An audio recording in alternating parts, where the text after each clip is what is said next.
Welcome back to another episode of the Fit Dad Club podcast. I'm here with Jason. This is our 100th episode. 100 episodes today, guys, which is amazing. I'm pretty sure I'm streaming to my Facebook right now. I have no idea. I pressed something inside Riverside and we're going live somewhere. So if you can see us live, welcome. It is the 100th episode. This is the dad... Intentional. 100th live special. Exactly. This is the dad legacy episode. So, that's what our health is all about. It's about our legacy. And today we're diving into what I believe is the most important conversation that we've ever had, which is your legacy. At the end, because it's the 100th episode also, we're going to have a special giveaway. So I want you to wait till the end and listen to how to build your health legacy, your generational health. We don't even care about generational wealth at the end of the day. We want to care about generational health. We can care about both, but health is more important. Now, when we look at this, wait till the end. You're going to get a giveaway. It's going to be pretty good. So, Jace, wait 1 second. How are you doing today, buddy? I'm doing well, man. I'm doing well. We had a little cheers, both drinking our zero sugar monsters to kickstart. And look, when it's not something I have all the time, but when I do have it, it's usually a good day. Especially it's been 30 degrees to 40 degrees pretty much every day. So you don't much feel like a coffee. So a nice, cool, refreshing way to get the caffeine in is good. How are you, buddy? I'm good, mate. I saw Jace pulled up his shirt earlier before the podcast. He's getting pretty lean at the moment. Oh, yes. Lean and a little bit cranky. So I'm on a timer until my wife tells me I have to start bulking again. But we're getting close. We're getting close. I love it, mate. And I think a big thing we're looking at, guys, is it's the hard truth about generational health. And this is what we want to talk about. You might not realize it, but your habits today are shaping your kids' future. I think this is the big thing. And the data doesn't lie with this. When you look at obese, which in reality, like anything over 30 BMI, and yes, I'm talking about the BMI, anything over 30 BMI is classified as obese. About 80% of kids with obese parents struggle with weight themselves or are also obese, okay? Then 80% of overweight or obese kids are obese adults. So the stats just show you that your body and the weight you carry directly reflects onto your children. Kids mimic what they see, not what they're told. And I think this is what you have to understand. They don't go and do the groceries.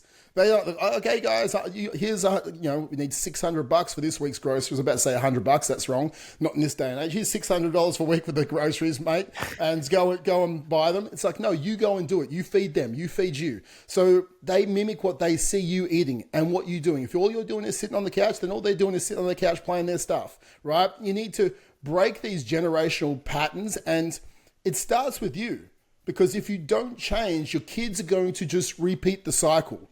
But the good news, if you do change, then they'll actually do that as well. I think that is such a powerful thing. You're holding their future, not just academically or fiscally, but their health, because you only get one body, right? You can always get another job. You can always make more money, but you're holding their health, their future health in your hands as a parent. And I think that is such a responsibility that we don't often put up as a high priority for us. Yeah, there are some circumstances, and I'm talking to some of my clients about this. One of them, his kids have started getting involved. His daughter started getting into like Pilates and doing some stuff because they've seen him doing it. One of them's like, I go for walks with my kids, and it's their favorite part of the day now. Like all of this stuff that, because for a lot of them, especially if you do it with them, it's even less about the exercise and it's more about the connection, right? The time that you can actually spend with them doing this sort of stuff. But it is like you are what you do, and the more that you do those things, the more you teach that to your children, right? It's the amount of times if you tell them, hey, eat your vegetables, and you go and grab a chocolate bar out of the fridge, it's like, well, you can't like do that, around the kids unless you're really good at sneaking it around. They're going to be like, well, why can't I have one?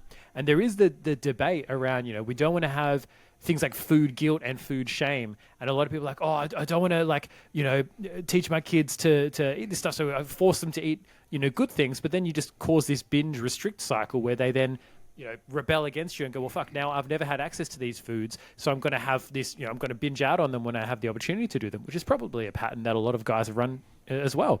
As soon as the kids go to bed, that's when I'm going to get the ice cream and the chips out and everything. And it's just like, So you need to fix your fucked up relationship with food in order to pass that on to them. And then it's like, oh, cool. You know, like we once a night on an evening, we'll have a snack. We'll have either a Corinthian, you know, the little cream wafer straw sticks, whatever they call it, in the purple tin. Those are, we call them crunchy straws, and Imi absolutely loves them. Or we'll have like a Hobnob or a Digestive, and she loves it. And so we have one of those a day. It's not that it's a bad food, this is going to make us fat, we stay away. It's like, no, we're teaching her to respect her hunger, and we're teaching her to respect, food choices and all of this kind of stuff by setting that example ourselves. We're not having 10, 15 of them. I have one, we have one, that's it, cool. I have to stick to that rule because that's the rule I want her to stick to. I can't go and have, I'm going to have fucking 5 cookies at the end of the night because I'm like, well, she's right there. And then we brush our teeth together, and I don't want to have a cookie after I brush my teeth. So it's like you are setting that example, and it's like you've got to really own, all right, well, if this is what I want Imi to do, this is what I want my kids to do, I'm going to have to live up to that standard. And that is far more of a motivator to go, all right, I'm going to make these changes because it's going to be a direct reflection of what they learn and what they do. But you've got to be really willing to go, all right, well, is my kids' health and the example that I set for them and what they see me doing, is that more important than the burger and the chips and the chocolate?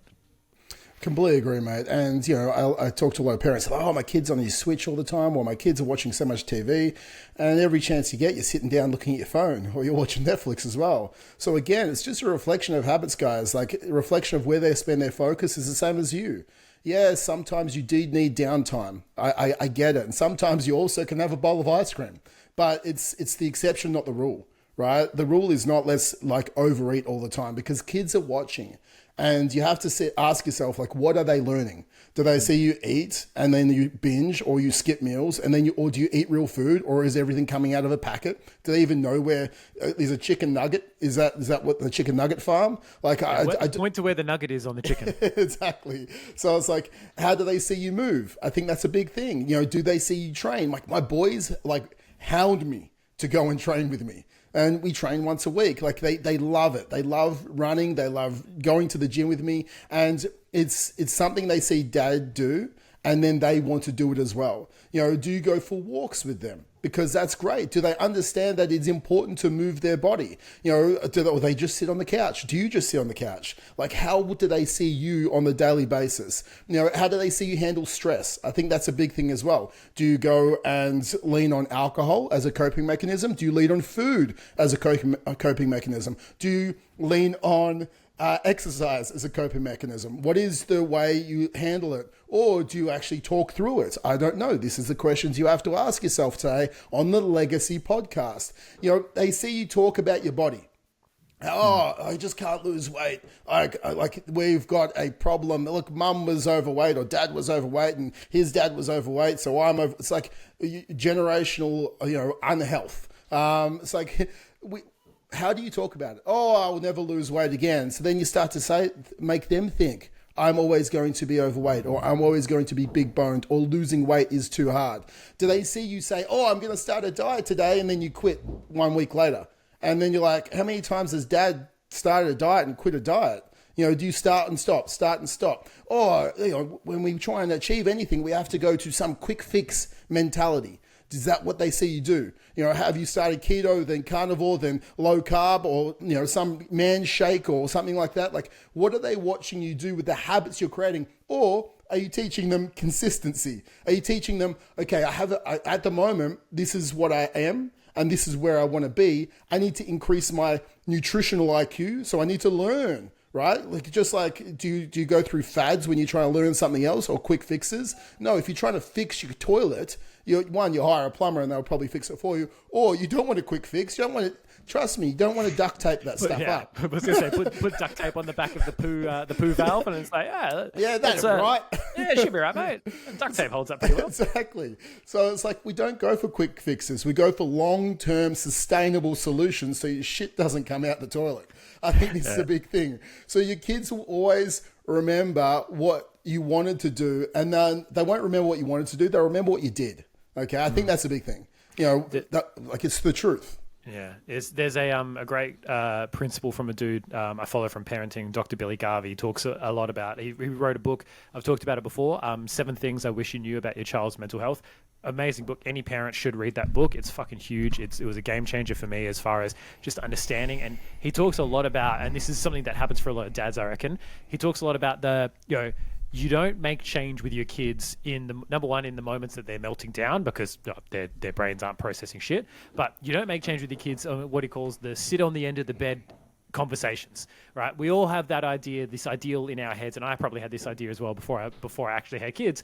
Oh yeah, one day my kids are in school and they're having trouble. I'll sit down on the end of the bed. I'll give them some motivation and some inspiration, and I'll tell them some Tony Robbins quotes or something, and then they'll everything will be better. It's like that's often what we think about also with health and fitness. All right, I'm going to do this one plan. I'm going to work really hard for a short period of time, and then it'll be fixed. It'll be done. I don't have to think about it again, right? Hey, I told you to believe in yourself, and now you believe in yourself. Or I told you, hey, you can do anything, and you just got to try harder at school. And then all of a sudden they started trying harder at school. No, that's not going to fucking work. It's the consistent actions and the demonstration and the consistent, a lot of times with kids, it's like connection, right? You can't just sit on the end of the bed and say, hey, I love you so much, and then spend the rest of the week fucking ignoring them, because they're gonna see what you do, and they're gonna take information from that, not from that one thing you said, the conversation on the end of the bed. So that's what you've got to think about with your health and fitness. You can't just say, oh, your health is really important, you got to eat your vegetables, and then they watch you eat, mashed potatoes full of butter and 5 beef sausages and wash it down with 2 beers, and oh yeah, I had a little bit of lettuce on the side. Cool, yeah, dad's eating his vegetables. They're gonna see that. And you've got to just be consistent in your action. And to be honest, it's the hardest fucking thing you can do.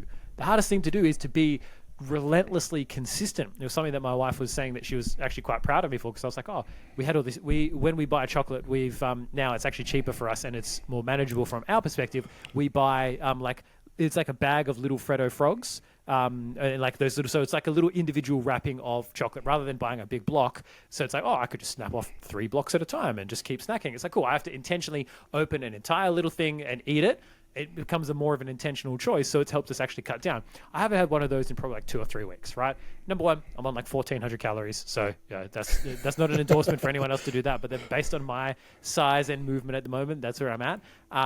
But it was an intentional choice for us, and I haven't done that. She's like, "You got this really good willpower." I was like, "Well, for me, it's like I've got this goal that's important for me, and I'm just consistent with that. So my breakfast, my lunch, my dinners are pretty much always the same, right? Dinners, whatever I have with my family, breakfast and lunch is always the same, and it's just like that. It's a non-negotiable. That's just it is what it is. There's no pivoting. There's no changing that, and I want to be consistent because the goals that I'm setting are important.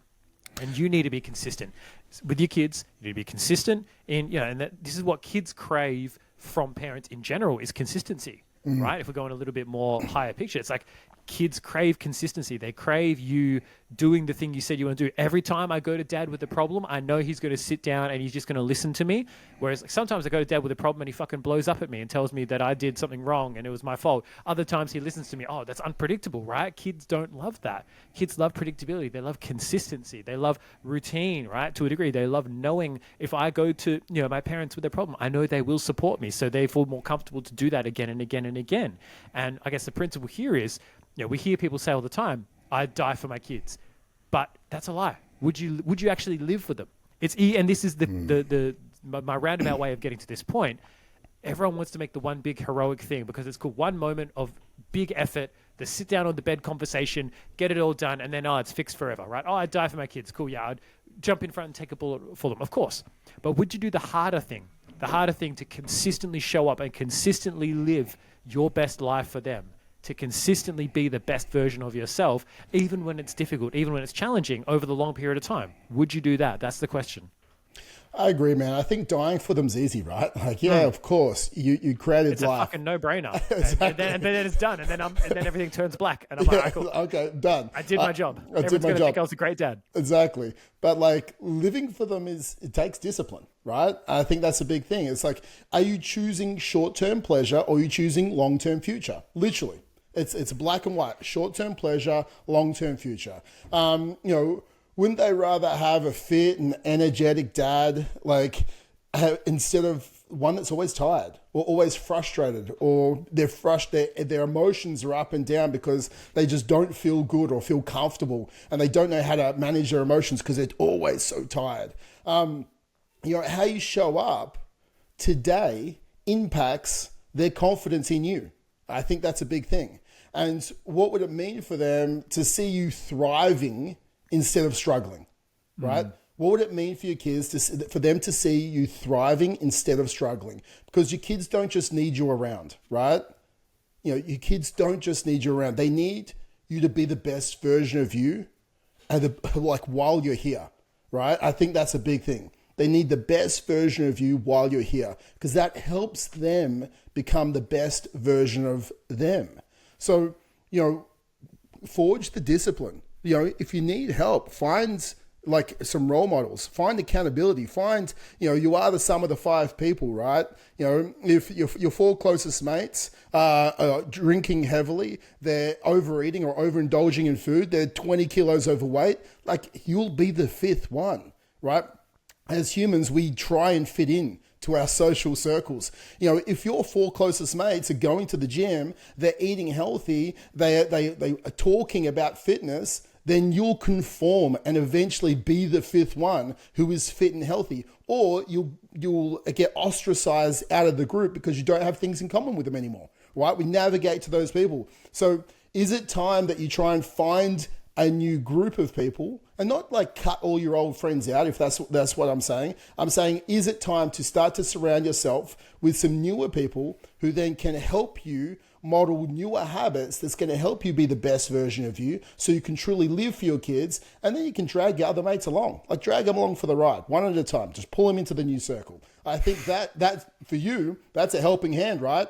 When you see the crabs in a bucket and you're trying to get out of your social circle and your four mates are in there, you're trying to get out, crabs pull you back into the bucket. You need a crab outside the bucket pulling you up and pulling you into the healthy bucket. I think that's a big thing. And if you start to stray and you're in the healthy bucket, you try and get out, those guys try and keep you in as well. It's like, Jace, man, you're looking to be a little bit porky at the moment. Let's go for it. Let's schedule in a run. Let's go do something healthy. Let's go do something. Because either way, I don't let myself go, because I know Trav will pull me in with a lot more force. And he'll be like, time to schedule some fucking burpees for you. Hey, Jace, episode 100, time to do 100 burpees. That's the challenge. Fuck, I might have to do that now that I've said it. I love it. I think that's a big thing. I think breaking the cycle, if you are, and guys, this is not, we're not demonizing anyone who's overweight or anything like that, but we are shining a spotlight on that it becomes a generational problem unless you do something about it. And with this spotlight, you get to say, hey, there's a line in the sand now. And with this line in the sand, I'm stepping over because I'm going to break this generational cycle and I'm going to start to build generational health. And the good news with all of this, guys, is just like bad habits get passed down, so do good ones. Good habits get passed down. And you are the one who gets to set the standard. You set the standard for yourself, and that sets the standard for your family and for your kids. And we start small. Your kids don't need you to be the perfect dad. They just need a consistent dad. You have to teach them. It's all about progress and not perfection. It's not all or nothing. It's all of something. I think that is something we have to all strive for. That's a quote that I'll start to now use from now on. I like that. That's a banger quote, man. Of all the ones to come up with, it's not all or nothing. It's all of something. I love that. This is the one thing that people are going to take away from this podcast for sure. Yeah, dude, I agree. I get it. I think with this, you got to make fitness a family thing. Right? We do park run. That's something we do and we have to get back into because we haven't done it for a little bit. And it was so good. We look at times, we run together, we all sort of work together to do this. It's go for walks as a family. Me and Jax are out there doing soccer all the time. They come and train with me in the gym, go for weekend hikes, play sports with your kids. It doesn't have to be you going on this by yourself. Getting your family involved in fitness and doing it with you makes it fun. And it makes it a family event. And I think, the more you do it, the stronger it will be because the stronger the bond will be because you're doing it all together. And it's not because your kids are overweight or anything like that. It's because you want to do healthy things with your kids. So then in the future, you can do healthy things with your kids. And I think I shared a while ago, it's I'm not a runner. I'm not built for running. That's not my profile. But I run because it was something challenging for me to do. I've run some marathons and some ultras and stuff like that now. Albeit not the fastest, but I've doing them, right? And I run with Jax, and the reason why I love doing it, and I run with him because it's something that we can do for the next 20 years.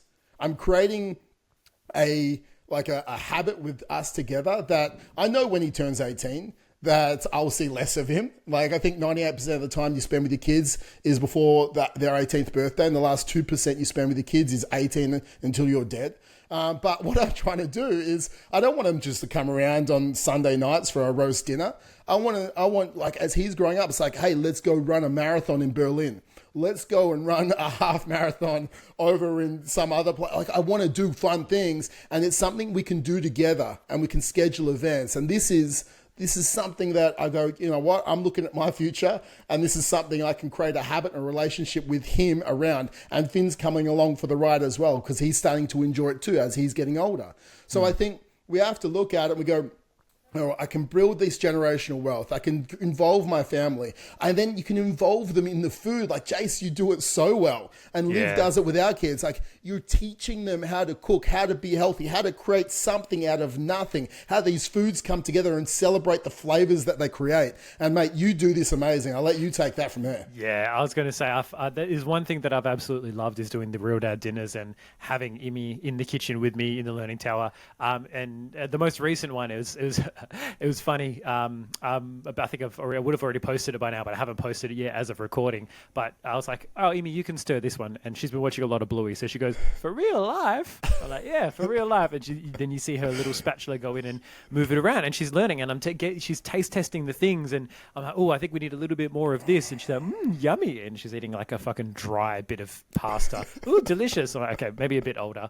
But getting them involved in food for me, that's another connection point too. Like, I'm always going to have that connection point as Amy gets older, especially if she's still interested in it. Like, I'd love to be doing like cooking and baking and stuff with her and teaching her about food. And if it's something that you don't know about, as a dad, you can either follow along our recipes, right? Or there'll be a bit of fun, or you can learn together. I'd be like, they'll ask you, oh, what about this, Dad? And you're like, oh, I don't know. Let's look into it. Let's learn about it together, because everyone needs to eat. This is a thing, a fundamental thing. There's the amount of guys I speak to that have no idea. They don't know their ass from their head in the kitchen because they were never taught, right? It was like either the mum did it and she just did it and didn't involve you, and you know, it was stressful, and the men don't go in the kitchen and the women do this and all this other bullshit, right? Or you married someone, like for my wife, she married someone who likes to cook, so she doesn't have to learn about the kitchen. But there are so many people that don't have any familiarity in the kitchen. Then think about your kids going, as Trav said, when they hit 18, when they hit 20 and they move out, you know, or maybe in this economy when they hit 30 and they move out. They don't know how to fucking cook. Right, so that they're going to be like at a loss, or they're going to be getting takeout, or they're going to be ordering, you know, pre-made things that are just not going to be the best. They're going to chuck a massive lasagna in the oven, and that's going to feed them for 4 nights. And you know, you want to set them up as best you can. So that might mean, you know, sort of taking a hit to the ego a bit and going, cool, well, I need to start to learn how to cook better, or actually cook at all in general, right? I need to start following some recipes, understanding what makes a healthy meal, what can I do, you know, in the kitchen, rather than just kind of palming it off and taking, as we said before, like the easy way out. But involving them, for me, that's a huge connection point, to the point where, you know, Imi would be like, Real Dad dinners, right? And she's getting really involved in that process. You don't have to fucking film it and post it on Instagram, but it is the same as Trav with running. It's like, it is a connection point for you with your kids, but it's also a vital skill for them to know how to cook in general, how to cook healthy meals, what makes up a balanced meal as well. And then you teach them about ingredients. Oh, why are we adding this? We're adding this so we can add some more fiber, right? Trav's told me so many times about how he's done this with his kids. Like, cool, yeah, this has got carbs. We need carbs now because carbs are going to give us energy. We've got the protein so we can grow, you know, our big muscles. You know, we've got the fats that are going to keep our hormones healthy, give us lots of energy throughout the day on the longer time, right? Like all the different stuff that makes up food. And you might not know this, but it gives you something to learn. I completely agree, mate. And I think you want to celebrate effort with your family whenever they want to try and do these things, and you can create like fun activities for them to do. I think this is a big thing. It's like, and when you look at it, you want to create a home where health is normal and it's not a punishment, right? And I think this is a big thing. As the kids grow up, it's like, oh, I'm overweight, I must, you know, outrun this diet, and I go to the gym because I overate last night. It's like, no, like going to the gym is a celebration of what your body can do. Like eating healthy is nourishing your body because you love it, right? Like I think it's starting to change the talking points around exercise and healthy eating, because it's not a punishment. Like, we celebrate our body on the daily through movement, because there's so many people out there that don't get to move the way we get to, right? I think we have to have more gratitude around, if you do and you are listening to this, if like some of the guys I've trained, they're in wheelchairs and they're still training and trying to be the best dads they have. But for those guys who have 2 able legs and 2 able arms and they're not using them, it's like, celebrate the fact that you do have the ability to do it and you're not just wasting it, because you want to create a healthy home, and you're not just changing your body, you're literally rewriting the health story of your family. I think that's a big thing. It's like you are rewriting the health story of your family when you're deciding to just start to change the narrative, right? You might be like chapter 7 in your book right now, and then chapter 8 is the turning point of your health journey, which turns the book in the right direction, the trajectory for the health story of your family as well. And I think, this is big. And your challenge for you guys is, what will your legacy be? I think, you have to ask yourself questions as you're listening to this podcast today. I want you to fast forward 10, 15, 20 years from now. Your kids are growing up. What do you want them to remember about you, right? Because did they take on your health habits and they were part of the 80% who were over obese or overweight, and they took that into their adulthood, and because of that, their confidence was lacking and now they have health problems because of it? Did they remember you sitting on the couch, or did they remember you getting stressed and they cope with alcohol because you coped with alcohol? What they do in their future is a lot of the time just mimicked on what they watched you in the past. So 10, 15 to 20 years from now, will they remember you're a dad who was too tired to play with them? Or will they remember you were active or present? Will they remember you sitting on the sidelines? Or they remember you coaching their team? Will they carry on your bad habits, or will they have a strong foundation of good habits so they can keep going with? Will they struggle with their weight and their confidence, or will they thank you for showing up for them in a way that helped them move forward? Will your legacy be a regret, or will it be a strength, health, and leadership for your family? I think, only for you, it's time to decide whether you can do it or not, and what example you will set. And the choice is in your hands at the end of the day. No, I think that's a great thing for you guys to think about and kind of go away and do almost like as a task, and take that time to reflect, take that time to go, what is my legacy going to be? If I take the current snapshot and, your current trajectory is more important than your current results. So you've got to say, if you've recently turned things around, awesome. If you're listening to this podcast, you're probably in a position where you are wanting to turn things around. But you've got to look, what has your recent trajectory been? Have you been getting fatter, unhealthier, lazier, more sedentary, more low energy? Or have you been improving and growing? Cool. Let's project that out 5, 10, 15, 20 years. And exactly that. Ask yourself, what is my legacy going to be? What are my kids going to remember of me when I was young? Was I the dad that took them to the park and played games with them and ran around and kicked the footy, right? Or was I the dad who got too puffed? Or I was the dad who was like, all right, I'm the king of the hill. I'm just going to stand here. You guys have to throw me the ball. Or was I the dad who got involved and ran after him and tackled him and actually played with him, right? So that's a question for you to answer. And if it's an uncomfortable question for you to answer, that's something to think about. Yeah. And that's something for you to consider and go, fuck, all right, this is uncomfortable. Yeah, guess what? You got to get comfortable being uncomfortable. If nothing changes, nothing changes. So if you want things to change, you have to change. I think you have to look at your parents' legacy and your legacy around health and how that flows on. I always think about I look at Liv's dad and, 73, and, we did an ultra. I ran the whole thing and the guys did the relay.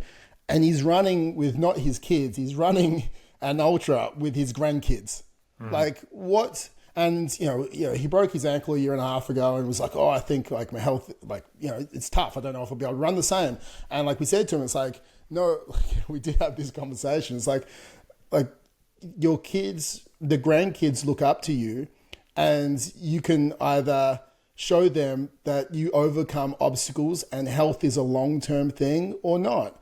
And then he's running half marathons and doing it again, because he's it's a choice at the end of the day. It is all a choice. You choose to give up or you choose to keep going. You choose, how do I want to be remembered? And he wants to run the half marathons with his grandkids, because that is a memory that they will remember for the rest of their life. Poppy did this. This is the person who he was. Like, he was healthy. So as a granddad, I also should be healthy because there's no excuses because Poppy was healthy. And I think you want to take the justifications, excuses, and blame out of your kid's mouth before it could be actually there. And by being healthy is that exact same thing. So for us guys, for you today, I need you to understand you need to build your legacy. And building your legacy starts today. It isn't just about weight loss. It's about breaking generational cycles. It's about being the dad your kids need and setting them up for success. And that's why we lose weight. That's why we get healthy, because it's setting your kids up for success in life with their health, because their health determines a lot of their success. So if this episode did hit home for you, I want you to take action today. I want you to get moving more. I want you to start tracking something, maybe your food or your steps. I need you to stop making excuses. I need you to share this episode with someone. Not saying, hey, you need to listen to this and build a legacy because yours is crap, but share it with someone in a positive light saying, hey, like, this is awesome. Let's do this together. Share it with your wife. If you're a wife, share it with your husband. Say, hey, let's create generational health for our family because it starts today. And we get to decide to create it. And like I said at the start of the episode, we are doing a giveaway today. And Jace, you are the backbone of this podcast, mate. So I'll let you do the giveaway, buddy. Wonderful. Thank you. Appreciate that, mate. But one of the things that we want to do is we want to impact a lot more dads this year. We want to make everything a little bit more accessible. So what we want to do is we want to give away some access to our training program, which is a 16-week program where we guarantee that you can lose 10 kilos. Otherwise, you get your money back. Now, in this circumstance, we're giving you it for free, so you can have your money back regardless. But we're going to be giving away a couple of these spots in our program, our 16-week program, where we help you. We give you your calories, we give you your training, we give you everything that you need in terms of you getting started. We give you the mindset, the support, everything that's required for you to kind of kick things along. Everything that we've talked about here, we actually help you apply it, and we actually help you put it in place. We help you craft a training program that suits your constraints. Right? We talk about constraints constantly.